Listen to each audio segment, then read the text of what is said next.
Halo semuanya, balik lagi bersama kita, saya Tia dan rekan saya Muhammad Roni. Roni. Jadi hari ini kita bakal bahas topik yang ngena banget buat siapapun yang pernah sekolah atau kuliah.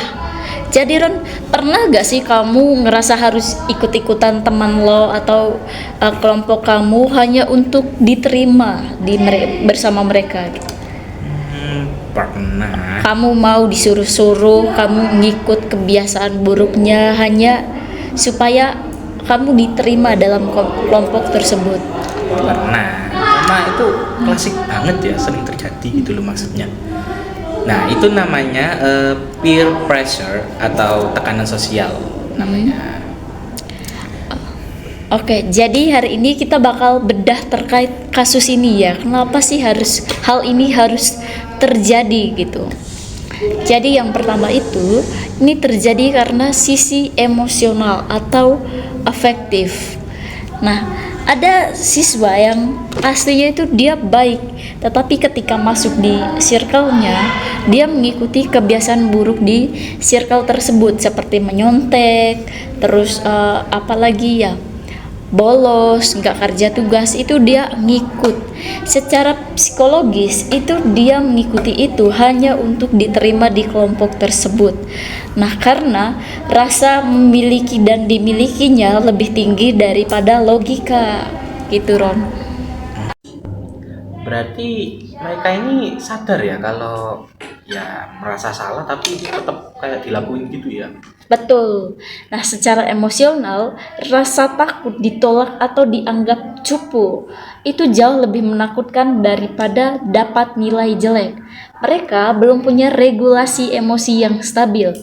Jadi, keputusan yang diambil itu impulsif berdasarkan perasaan saat itu, bukan konsekuensi jangka panjang. Jadi, apapun yang kita lakukan, itu bakal kita lakuin demi diterima di kelompok tersebut. Itu terjadi karena kita takut sendiri dan takut dikucilkan dari kelompok tersebut.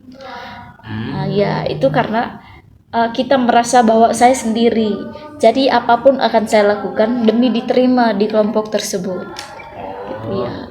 Tapi kalau misal soal solusi sama kayak peran sekolah gitu gimana? Ya. Ada. Oh, jadi sekolah ini menurutku justru dia harus masuk lebih dalam, bukan cuma menghukum tapi membangun nilai diri agar kita juga punya pendirian, self worth. Jadi sepertinya materi dasarnya itu dari masalah ini ya, kita harus mengajarkan sebagai calon guru, mengajarkan kepada murid bahwa pendirian dan tekad itu penting. Nah, ini sangat penting, artinya kita jangan takut berbeda pada yang lain, karena ketika kita bersikap sesuai dengan diri kita sendiri, kita bakal memiliki daya tarik tersendiri kepada orang lain. Nah, kita bakal menarik orang lain ikut bersama kita gitu. Jadi bisa dimaksud latihan jadi tegas gitu ya? Iya, harus tegas dan harus bisa bilang enggak, bisa bilang tidak, dan bisa menolak tanpa harus ngerasa kehilangan teman. Jadi hal yang paling penting untuk merasa lebih tegas itu adalah berani menolak dan membuang rasa tidak enakan terhadap teman. Nah, dengan begitu orang lain yang mau memanfaatkan kita bakal memiliki rasa segan untuk mengapa-apakan kita gitu.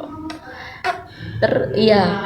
Jadi salah satu cara lain itu misalnya lewat organisasi, karena kita kuliah ada organisasi UKM, atau apresiasi karakter kayak kejujuran, terus kreativitas. Kalau siswa merasa dirinya berharga secara individu, dia nggak bakal butuh validasi berlebihan dari kelompok yang salah, karena dia merasa dia bisa. Jadi seterusnya kalau ada apa-apa lagi, dia merasa dia bakal bisa, nggak bergantung kepada orang lain. Berarti penting juga ya buat sekolah, buat apa itu nyediain lingkungan yang aman buat jujur gitu ya. Ya, pastinya juga pendekatannya juga harus bimbingan, bukan cuma penghakiman, tetapi kita memberi arahan kenapa ini kok salah gitu, supaya dia tahu oh apa yang saya lakukan ini konsekuensinya seperti ini gitu, bukan cuma sekedar kasih hukuman gitu. Oh, berarti intinya itu kayak it's okay to say no itu ya. Yes, it's okay to say no. It will don't make you feel alone. That's will make yourself. Artinya kita menjadi diri sendiri gitulah. Jadi kita tuh harus meningkatkan value diri, terus membentuk circle. Circle itu juga circle yang positif, yang membawa pengaruh positif kepada kita. Intinya membuang kelompok-kelompok yang membawa pengaruh negatif. Terus kita juga memilih kelompok yang sesuai dengan diri kita gitu, sesuai dengan kebutuhan kita. Kalau di sekolah contohnya OSIS gitu ya. Ya, bisa juga organisasi, UKM. Itu kan sesuatu yang membawa pengaruh positif. Dan juga di dalamnya juga pasti tidak ada senioritas. Kita juga bebas berteman dengan siapapun.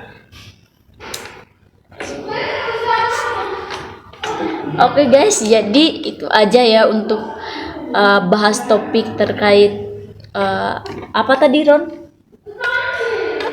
Apa itu peer pressure atau tekanan sosial? Oh, tekanan sosial. Iya, itu aja. Next di podcast selanjutnya tentang apa ya? Motivasi belajar. Motivasi belajar. Bye bye.